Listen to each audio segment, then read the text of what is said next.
So now we go to the estimation of continuous time processes.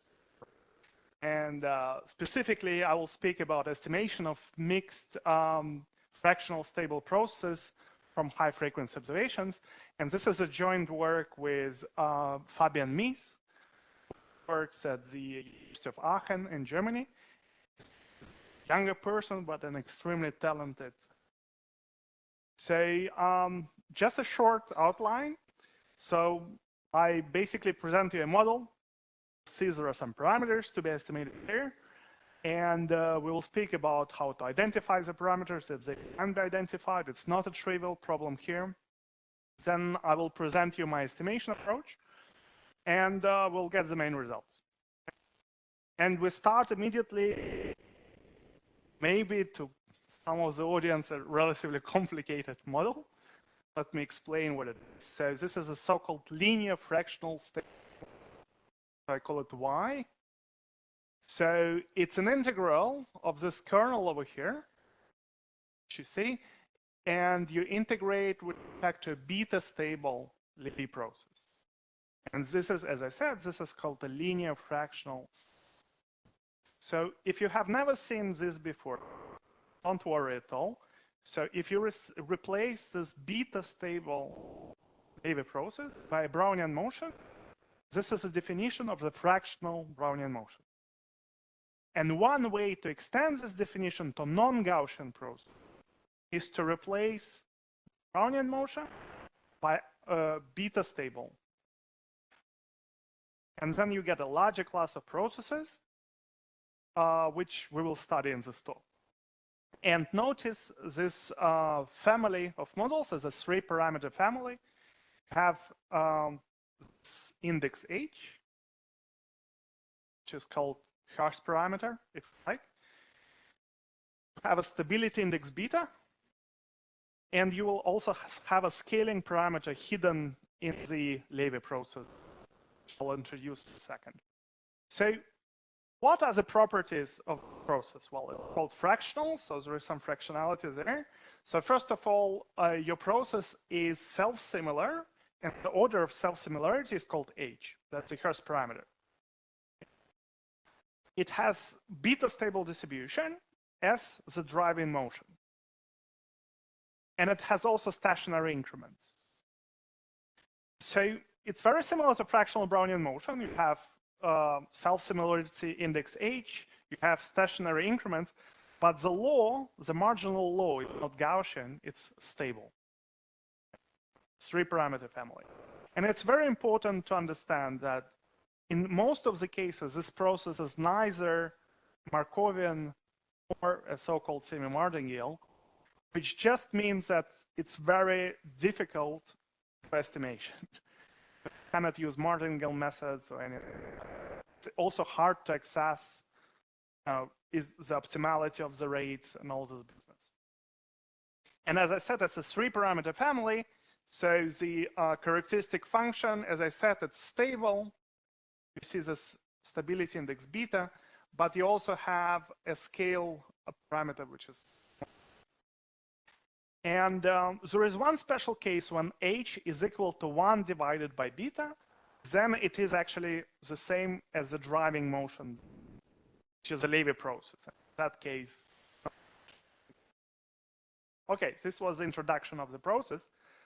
So let's go exactly to our goal. So what we're going to do is the following. So, well, you can ask yourself how to estimate this fractional stable model.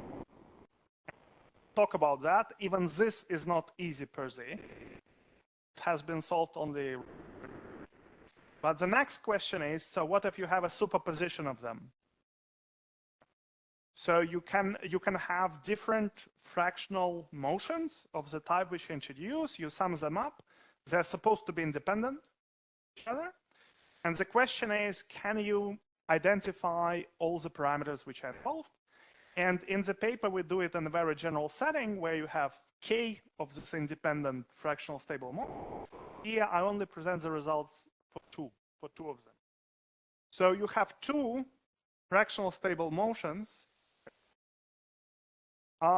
Important is in my talk So h1 is always the smaller parameter. h1 is always smaller.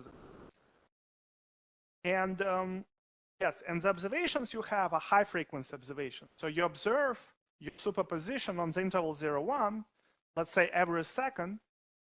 The second is what I call delta n in my slides, and we assume that delta n goes to 0. This is called high frequency asymptotic. And well, the question is, can you estimate these parameters? What is the rate of convergence? And so forth, right? Whatever you can say about this one. And the story is the following. So if you work long enough on high frequency asymptotic, you know that the process which belongs to the smaller parameter, h1, can be identified and estimated pretty easily, while the one which belongs to the larger parameter is very hard. So why is that the case? Well, if you compute, let's say you compute your increments, scale delta n,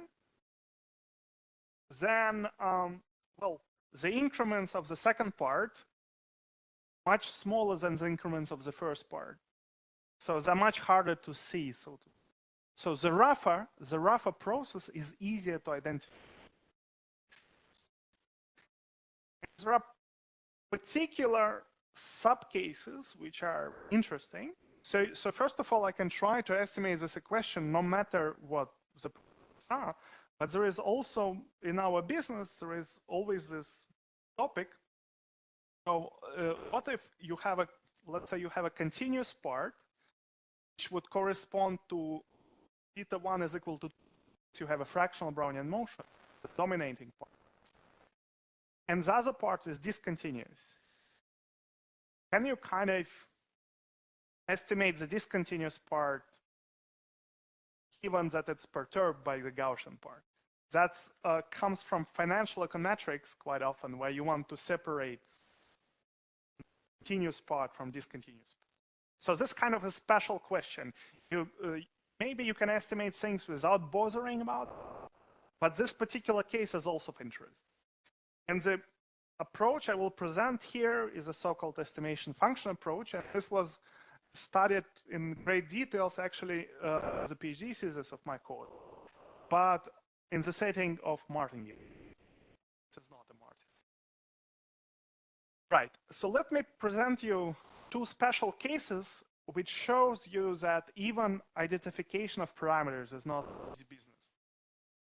So let's say we take a superposition of two fractional Brownian motions.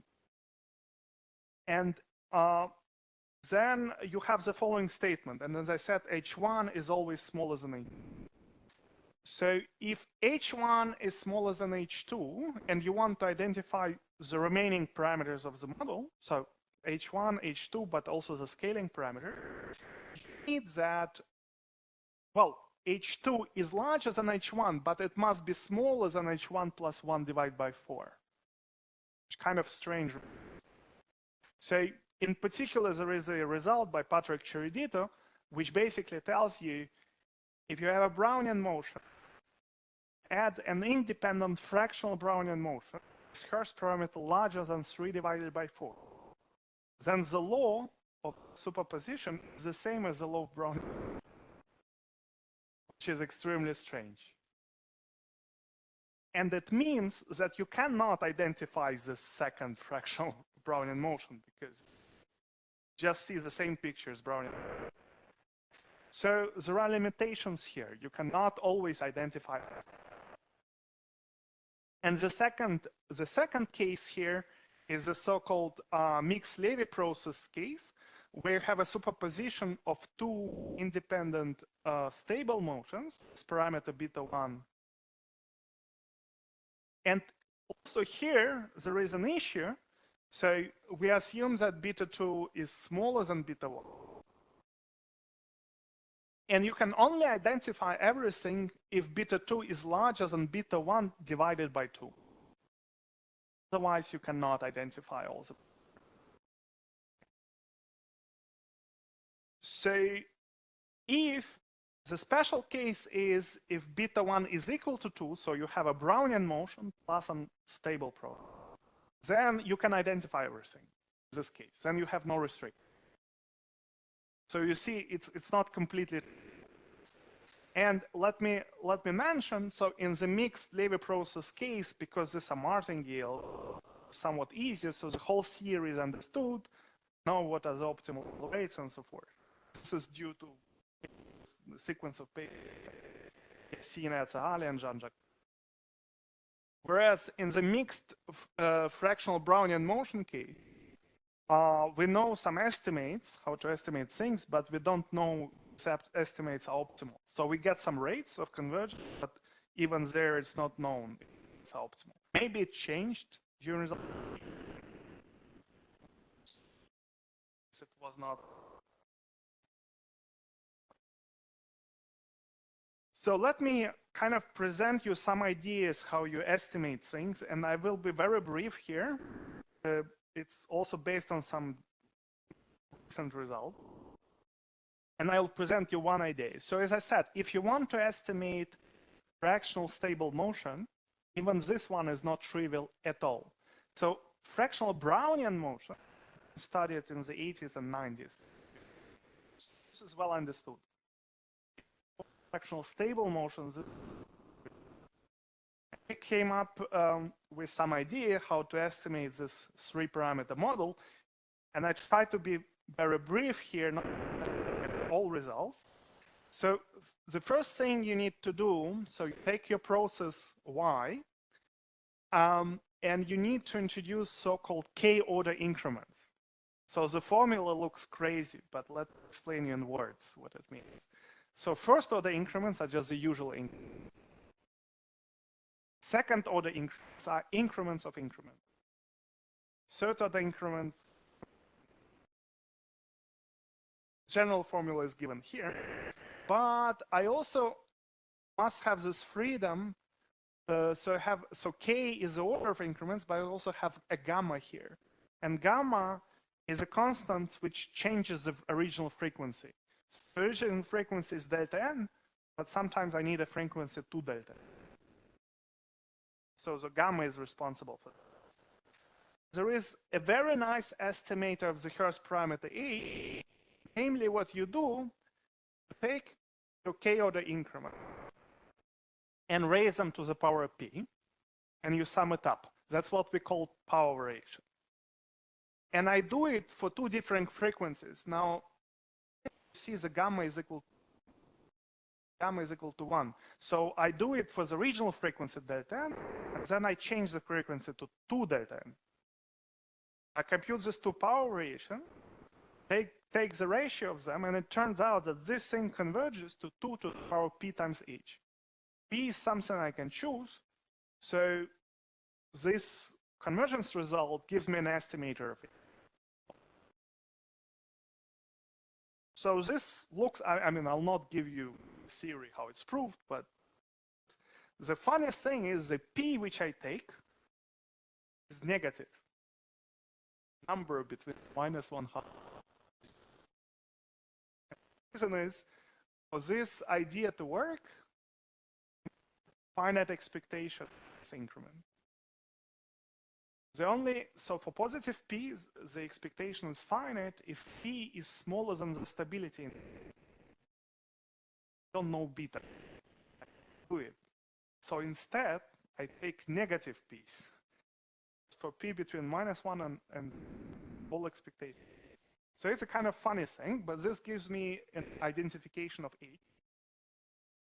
Now, let's say h is now identified and estimated, so let's say I know it. The second thing I do is empirical characteristic function of my increment, which you can see over here, empirical characteristic function, and here I need to scale by h. So the statistic, I need to pre-estimate h. It will not work. I have the result that this converges to the true characteristic function, which is given. And let's say if I know, I'm not saying it's optimal to do, but if I know, well, I have 2 of this equation for 2 different, then I can identify or estimate the 2 remaining parameters, beta and b. Parameters I know. So this is roughly speaking what's going on, although, you know, all the central limit theorems and stuff are very complicated, difficult to. And the important thing, asymptotic normality only holds if the order of increments k is larger than h plus 1 divided by b. So here you see why I insist on having higher order. Because I need them to be high enough to be in the, otherwise you will. This is just a glimpse of what's going on. Now, the approach we use here is a so-called estimating function, estimation equation approach. The way it works as follows. So you consider a function f, which is a so-called Schwarz function, rapidly decaying, more rapidly than any polynomial, from R to R. And then I consider, well, I have 6 unknown parameters, so I consider 6 equations, 6 statistics of the type which I introduce here. So you have f of, of some rate times a constant lambda times increments of order k, and they're evaluated with different frequencies, which are determined by gamma r. And I subtract the expectation of.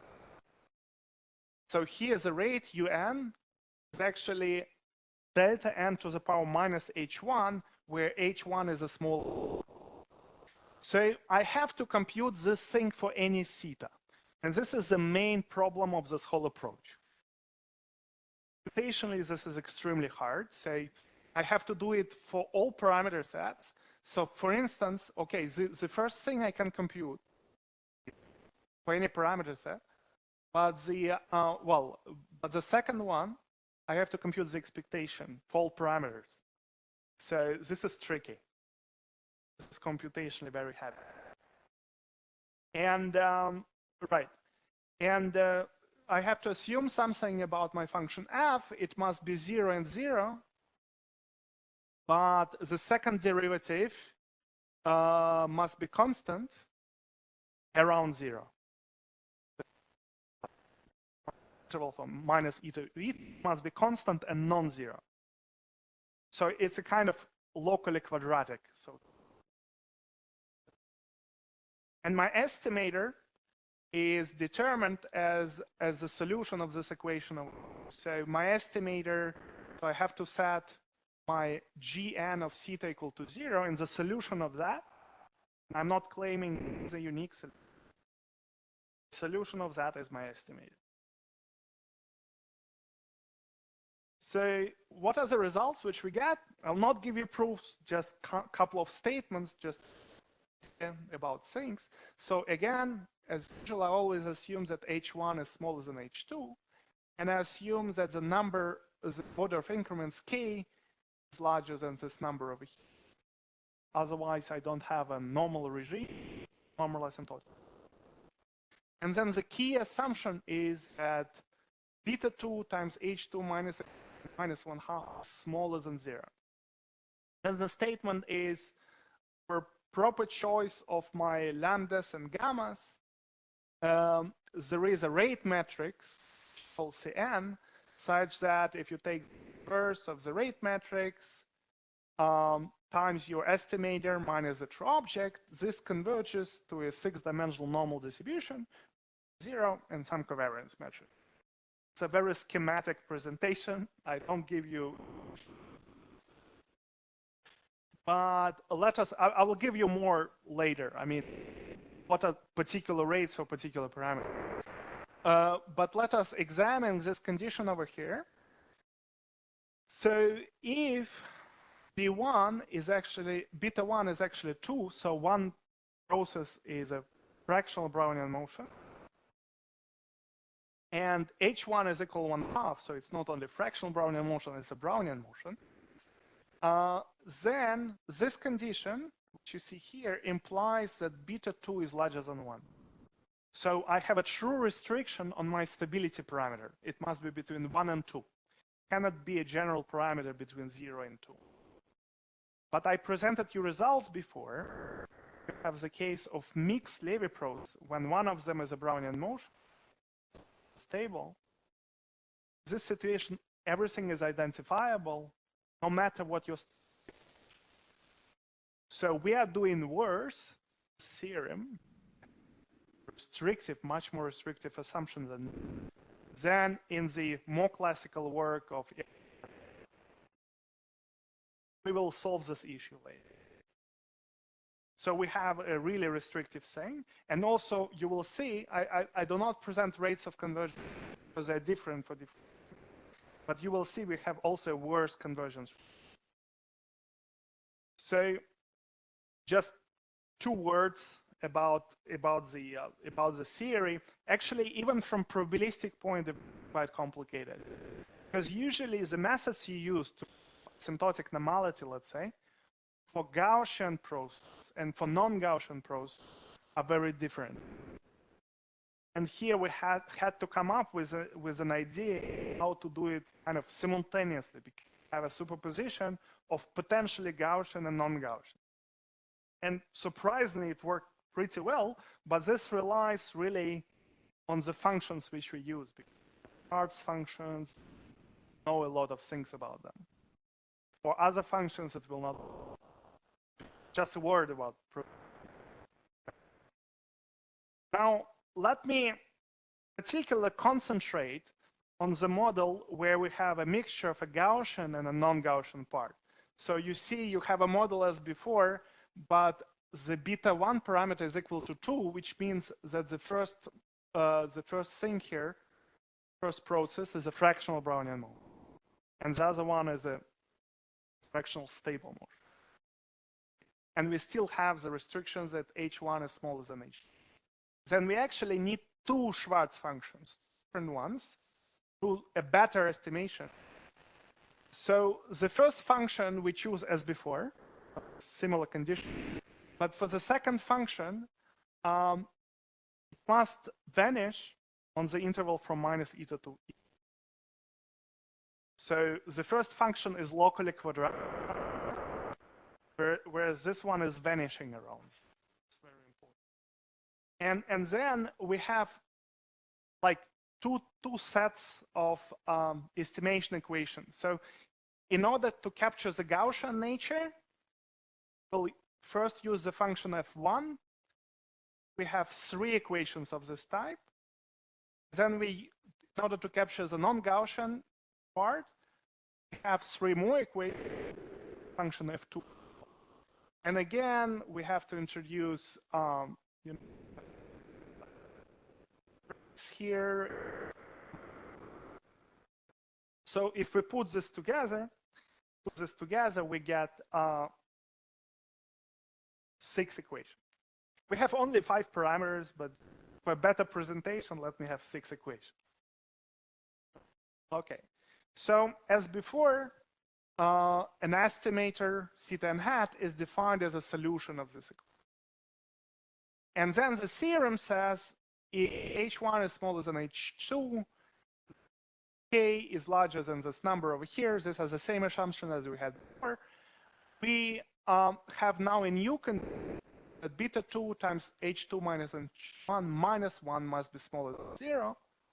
And then for some choice of lambdas and gammas, again have a asymptotic normality now for your 5 parameters, right? With some rate matrix C and tilde. But let us now compare everything. So the smallest Hurst parameter, H1, can be always approximated or estimated with the best rate, which is delta n to minus 1/2. This is not an issue. Now, what about H2, the larger parameter, which is much harder to see? Well, if you base it on the first method, based on Gn, the rate of convergence is given. If you base it on the second method, it's this one. And the second method, well, I'm not sure if you see it, but the rate of convergence in the second method is much better. And we don't know if this has the best rates you can achieve. There are no results about this. But let's compare it at least to the models which know something about, right? So let's compare to mixed fractional Brownian motion. Then we have, well, the rates of convergence are the same no matter what you use. So basically, if you're interested in the scale parameter of the first fractional Brownian motion, can also be estimated with the best rate of convergence, delta n to 1/2. But if you're interested in the scale parameter of the second fractional Brownian motion, which is harder to see, then the rate of convergence is slower. And we don't know if it's the best one yet, but it's actually the same one which one of our colleagues also obtained. His name is Carsten Chong. We don't know if it's the best one. As compared also to the mixed Levy process case, where you have Brownian motion, and then you have just a stable process. Then if you want to estimate the stability parameter of the second process, which is much harder to see, then the rate of convergence becomes this. It's not square root of delta. But this one is optimal, actually. The work of Sahali and this is always a slide of mine.